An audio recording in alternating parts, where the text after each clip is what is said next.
A fiery horse with the speed of light, a cloud of dust, and a hearty hi-yo Silver, the Lone Ranger.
With his faithful Indian companion Tonto, the daring and resourceful masked rider of the plains led the fight for law and order in the early western United States. Nowhere in the pages of history can one find a greater champion of justice. Return with us now to those thrilling days of yesteryear. From out of the past come the thundering hoofbeats of the great horse Silver. The Lone Ranger rides again. Come on, Silver! Let's go, big fellow! Hi-yo, Silver! Away!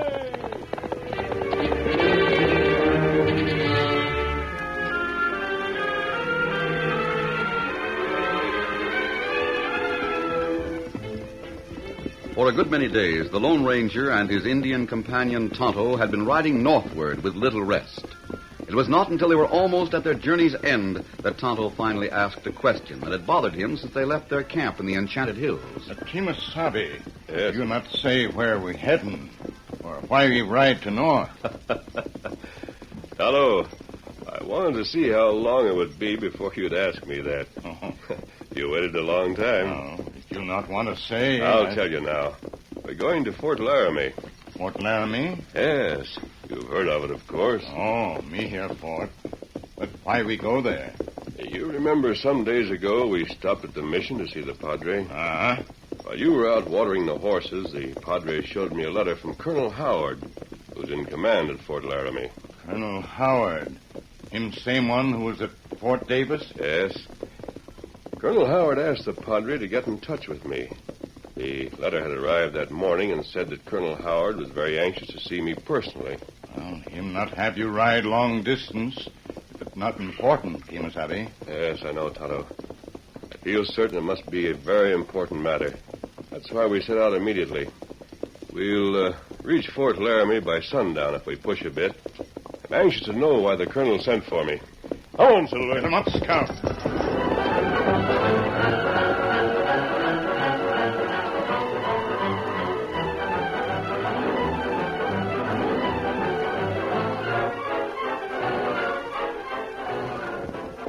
It was a little before sunset when the Lone Ranger and Tonto drew rein on the outskirts of Fort Laramie. Oh, Silver. Oh, Scout, old feller. Big fella.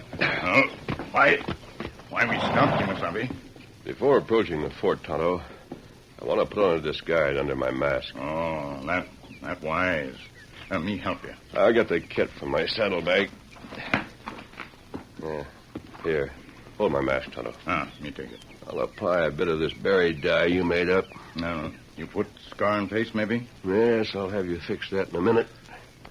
Just a second till I get down across here. There. I'll hold the mask while you make a scar across my cheek. Well, that not take long. Here mask. Thanks. Make the scar realistic looking, Tonto. Yeah. Me do it. As soon as you finish, I'll put the mask on again. Then we'll ride on to Fort Laramie.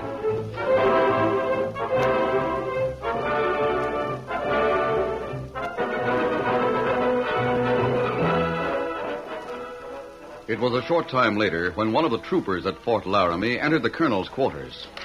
Colonel Howard, sir. Well, Corporal, what is it? The guards are outside with 2 men. What have they done? Who are they? One's a masked man, the other an Indian, sir. They said they came to see you. The masked man sent this in, sir. Huh? He seems certain that you'll see him, Colonel. A silver bullet. Of course, I'll see him at once. I've been waiting for him to arrive. But he's masked, I sir. know. But he's not an outlaw. He wears that mask for a certain purpose. Ask him to come right in. Yes, sir. Colonel Howard will see you, sir. Thank you, Corporal. Otto, you wait with the horses. You wait out here. Well, Colonel, it's good to see you again. I've been hoping you'd come, sir. Please sit down. Thank you. I know you're wondering why I asked you to come here. Yes, Colonel, I am. I knew, of course, that it must be something of importance. It is very important, sir. I'll come to the point as quickly as I can. Of course. Fort Laramie is situated in very rugged country, as you know. Yes, that's right. The mountains are infested by one of the most ferocious and hostile of all Indian clans, the Utes. I know. And the surrounding plains hold an ominous array of savages from other tribes. Remnants of the Arapaho, Kiowa, Apache, Cheyenne, and the Sioux, who are still hostile to us. I've heard there's been a great deal of trouble between here and Denver with hostile Indians. That's true. So far, we've managed to keep them well in hand around Laramie.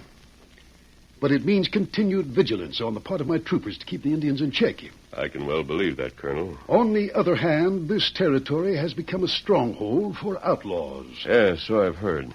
My orders from Washington are to handle the Indians, and frankly, it's a big order to fill right now in this territory. Oh? The sheriff of Albany County has his hands full with roving bands of outlaws around Cheyenne. How can I be of help to you, Colonel? Well, on 3 occasions within the last 2 months, outlaws have successfully held up Union Pacific trains coming west. On 2 of those holdups, they got supplies and payrolls coming here to the fort. I see. In spite of our vigilance, we had soldiers guarding the last shipment. The trains were wrecked and the supplies and money taken. That particular band of outlaws have no regard for human life, nor for government property, or the possibility of government reprisal. You believe those holdups were the work of the same outlaws? Yes, decidedly. How could they find out about those shipments? Well, either someone on the other end in St. Louis sends them word, or someone right here at the fort is disloyal. I see. You're expecting another shipment soon? Yes, day after tomorrow. I'm expecting a carload of new rifles along with the payroll. Who else here at the fort knows about it besides you and myself, Colonel? Just Lieutenant Hill, one of my junior officers, but I'll vouch for his loyalty any time. Just what is it you expect I can do, Colonel? I'm hoping you can prevent somehow a repetition of those holdups, sir. I know it's expecting a great deal. I'll do all I can, Colonel. Oh, have you told others of the fact you sent for me? No. I left orders that if a man of your description should come here, you were to be admitted at once. I see. If anything comes to my attention, Colonel, I'll get in touch with you right away. Well, thank you, sir. Knowing that you are here is a great relief to me. Thanks for your confidence. Adios, sir. Goodbye, sir.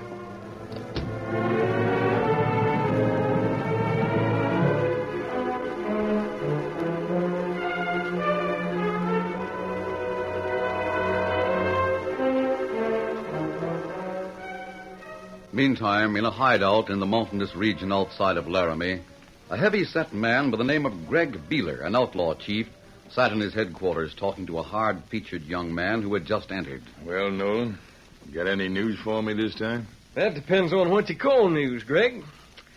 Lieutenant Hill was by to see my sister again last night. Did you find out anything? Yeah. He said he couldn't stay. Just came into the settlement to pick up an important dispatch at the telegraph office. That must mean another shipment is ready to leave for Fort Laramie. That's what I figured. I questioned my sister Judy and found out that the lieutenant isn't going to get to see her any time Friday. That's 3 days from now. The only days he misses seeing Judy is when the payroll and supplies are coming in. Those are the days he always has to stay right at the fort. Yep, that's right. Then that means a payroll and stuff is coming on the westbound Friday afternoon. That's the way I figure it, too. That romance the lieutenant is having with your sister is sure to our advantage. They don't realize that between them, they give us enough information to figure out things. That isn't all either, Greg. No? What else you find out? Well, I was sort of joshing Hill about the troopers having their hands full and needing reinforcements out here. Well? Well, he said it was impossible for him to get more troopers for a while, but that after this week, they'd be in a better position to handle the Indians and outlaws. What do you make of that? I was thinking he meant maybe they were getting plenty of ammunition and rifles in that new shipment. Nolan, I bet you hit it that time. I'm going to get some of the others in here. We'll lay plans for wrecking and robbing that Friday westbound.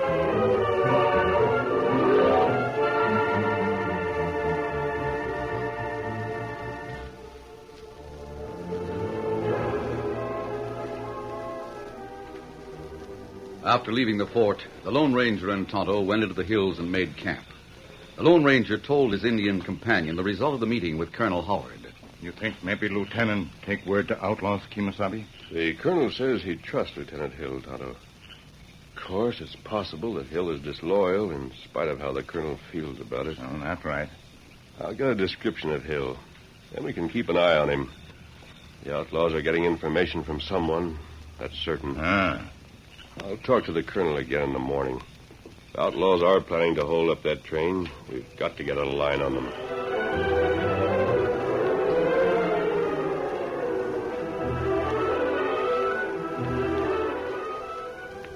The following day at the fort, the Lone Ranger saw Lieutenant Hill. Later, he described him to Tonto and assigned the Indian to follow Hill whenever he left the fort, while the Lone Ranger searched the nearby hills for any possible outlaw hideout. It was late afternoon of the next day when Tonto followed the lieutenant from the fort to Judy Nolan's house. A short time later, from a nearby hiding place, Tonto saw a man come out of the house and ride hurriedly away. Get him in! Oh, there go, feller. Maybe him take message to outlaw from Lieutenant Hill. Easy, Scout. Easy, feller. We follow him. Maybe we find out something. Get him up, Scout.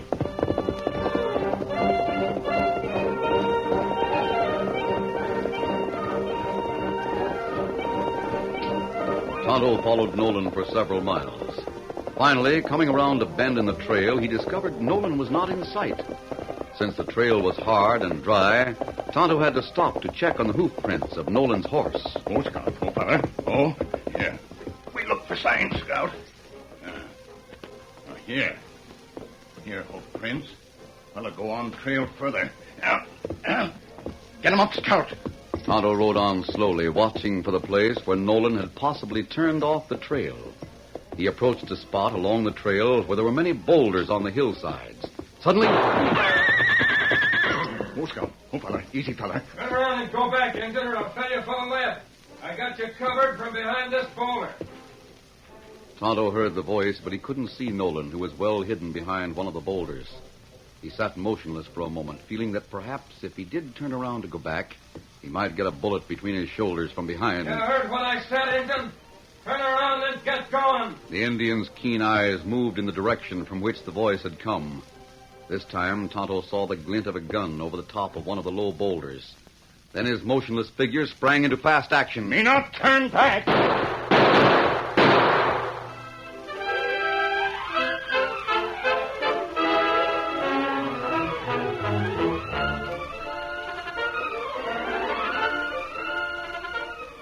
The curtain falls on the first act of our Lone Ranger story. Before the next exciting scenes, please permit us to pause for just a few moments.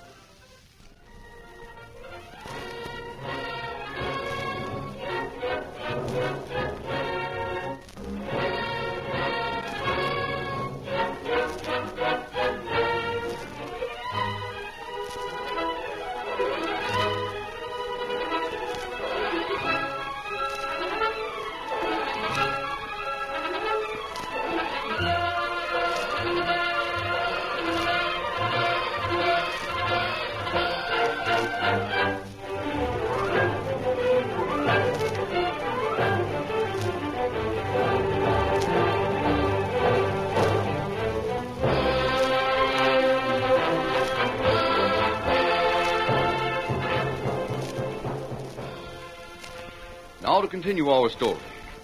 Tonto's sudden decision to stay and fight had taken Nolan by surprise. As he threw shots in Nolan's direction, the Indian took advantage of the moment to ride behind a large boulder just off the trail. Get him up, Scout!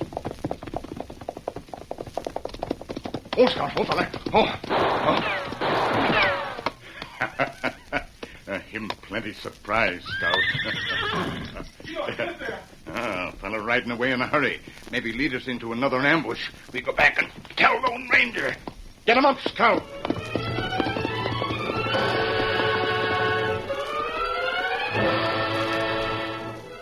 Later, Tonto met the Lone Ranger and told him what had happened. So you think the man you followed might have been going to the outlaw hideout with a message from Lieutenant Hill, Tonto? It seemed that way to me. You did right in not following him further. If he did go to see the outlaws, they would have waited for you in ambush. That's right. You go to the fort and report the matter to Colonel Howard. Easy, big fella. Scout, easy. Come on, Silver. Get him up, Scout. When the Lone Ranger and Tonto arrived at the fort, they were shown to the colonel's office. Two men were there, Lieutenant Hill and Jim Nolan, whom Tonto recognized as the man he had followed. The colonel explained. Jim Nolan came to Lieutenant Hill and reported that he had been followed by an Indian on the trail to his mining claim in the hills. Now he says the Indian was Tonto. That's right, it was him. That's right. Me think maybe you outlaw. That's a funny one. I can vouch for Jim Nolan, sir. I see. Lieutenant Hill is engaged to Nolan's sister, Judy. Naturally, he knows Jim very well. Tonto seems to have made a mistake, as you said, Colonel. He saw Nolan riding into the hills, becoming suspicious, followed.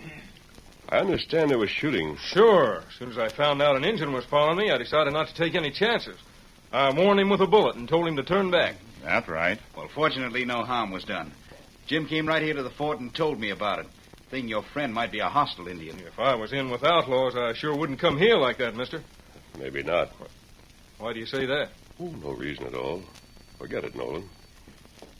Well, Colonel, we were coming to report the same incident, so there's no need for us to stay longer. The colonel tells me you're trying to help us find out... There's no need to mention that now, Lieutenant.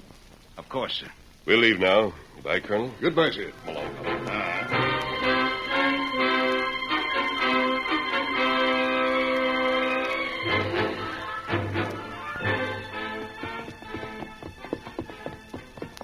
Well, Tonto, finding the lieutenant and that Nolan fellow there with the colonel was a surprise. That's right, Kemosabe.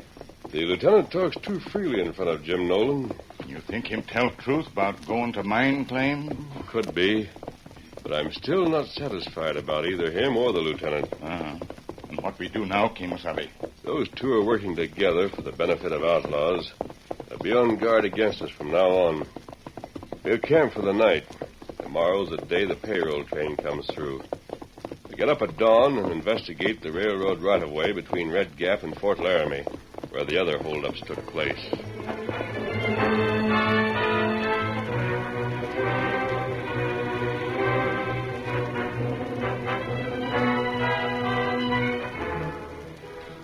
That night, Jim Nolan made a report to the outlaw chief, Greg Beeler. Greg, I come out to tell you there's a masked hombre with an Injun who are here to help prevent a holdup. Masked hombre, you say? Yeah, rides a big white stallion. Seems to have the run of the fort, too. Hey, that sounds like the Lone Ranger. The Lone Ranger? Who's he? Now, look, Nolan, I've been around. When I was riding trail south here a year ago, I heard about a masked hombre riding a big white stallion. Seems he works on the side of the law. He's got a mighty terrific reputation. Holy smoke. Then I'll bet that's him, all right. Yeah. We'll have to watch our step. The Injun started to follow me out here this afternoon. What? Now, calm down. Don't get excited, Greg. But if he got a line on where you were coming, he'll tip off that masked man. I'm smarter than you think. I doubled back and went to the fort to report that I was followed on the trail to my mining claim by a hostile Indian. Did they fall for that? Sure. And the masked man and Injun come in while I was there. The colonel and the lieutenant convinced them it was all a mistake. Good. Yeah, they were smart on your part, Nolan. Well, Marty? The men are ready to ride to the canyon, Greg.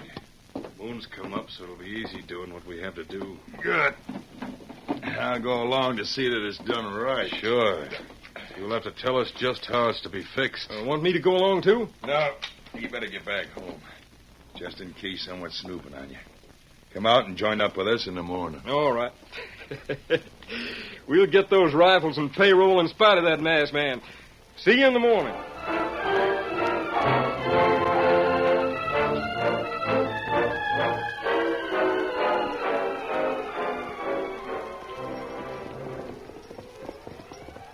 The following morning, the Lone Ranger and Tonto left camp at dawn and rode toward the hills.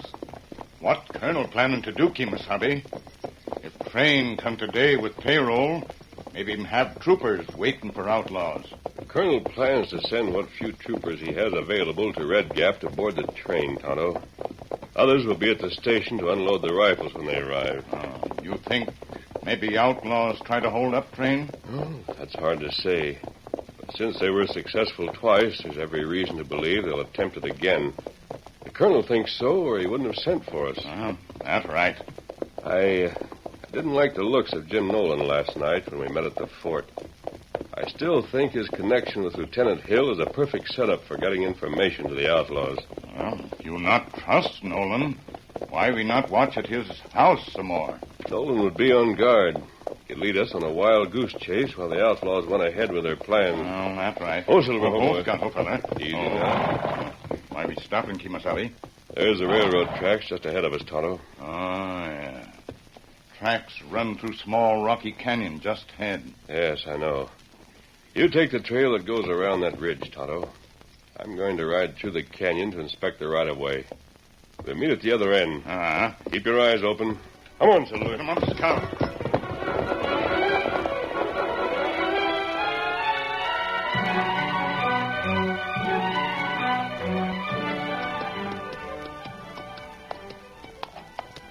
The Lone Ranger moved slowly onto the right-of-way and followed the railroad tracks into the canyon.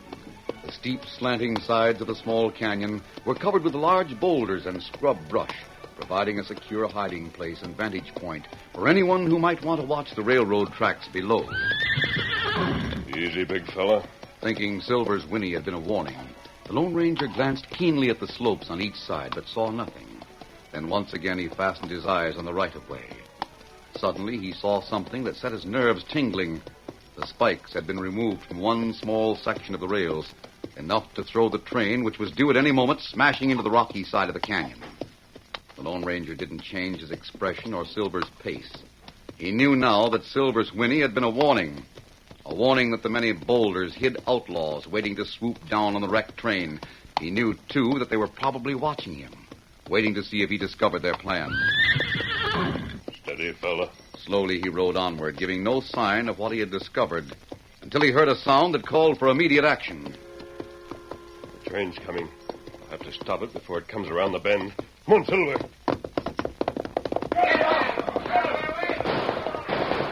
Silver sprang forward and raced along the right-of-way. Bending low over the pommel of the saddle to avoid the flying bullets, the Lone Ranger urged his gallant horse to greater efforts. Faster, big fella. Come on, Silver. In a short space of time, the masked rider rounded the bend out of reach of the outlaw bullets and headed for the canyon opening beyond, which he could see the oncoming train.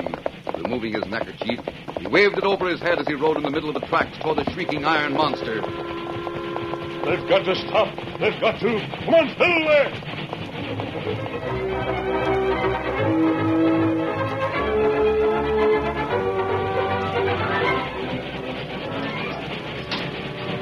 Meantime, in the cab of the train, a trooper stood beside the engineer. Look at that. A masked man on a white stallion, plumb in the middle of the tracks. If that fool outlaw thinks he can stop this train, he's crazy. Give him some lead, soldier, as we go by. Yeah, there might be others waiting just... Hey, that's the masked man who was at the fort, the colonel's friend. What do you mean? Stop the train. Stop it quick. All right, if you say so.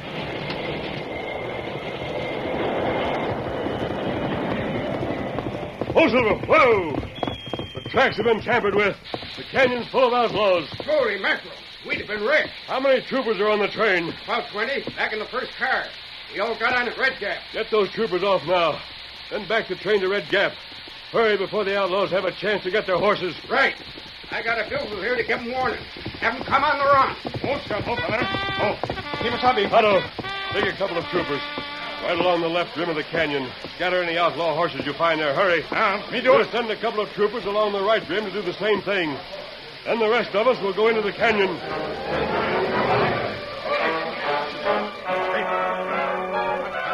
Leaving Silver ground hitched at the edge of the canyon, the Lone Ranger moved into the canyon on foot with the troopers.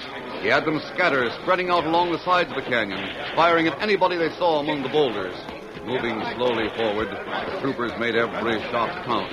The Lone Ranger in the lead was determined that none escaped. The troopers were amazed and encouraged to see the way he disregarded the danger of whining bullets. Don't let them get up to the rim. Moving amongst the boulders with blazing guns, the Lone Ranger finally came upon the man he had hoped to find, Jim Nolan. Nolan, you're the one man I want. Rick, it's a masked man. No, you won't. My leg. Drop your gun, you. I'll give you the same. Don't shoot. Your plan failed. Troopers haven't let one man escape. The fight's over. You and a few others, Nolan, have some explaining to do to the colonel.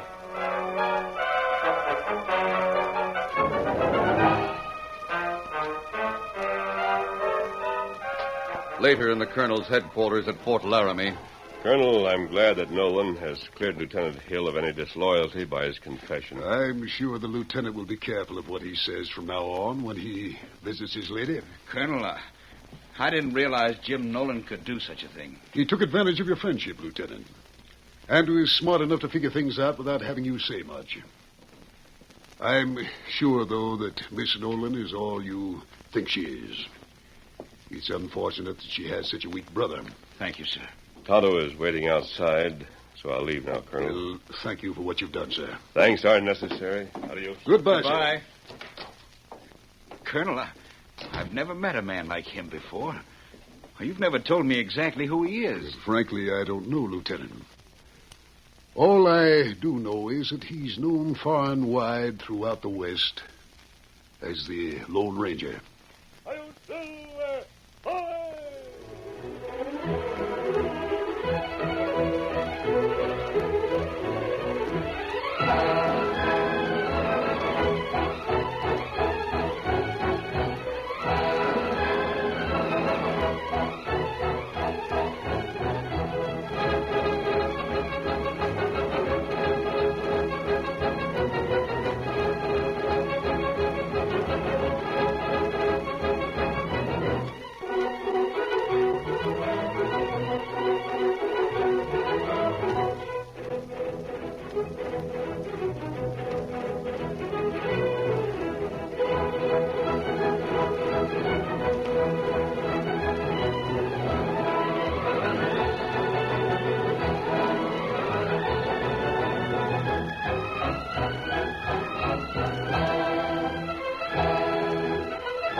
This is a George W. Trendle production, directed by Charles D. Livingston, edited by Fran Stryker, and the part of the Lone Ranger is played by Brace Beamer.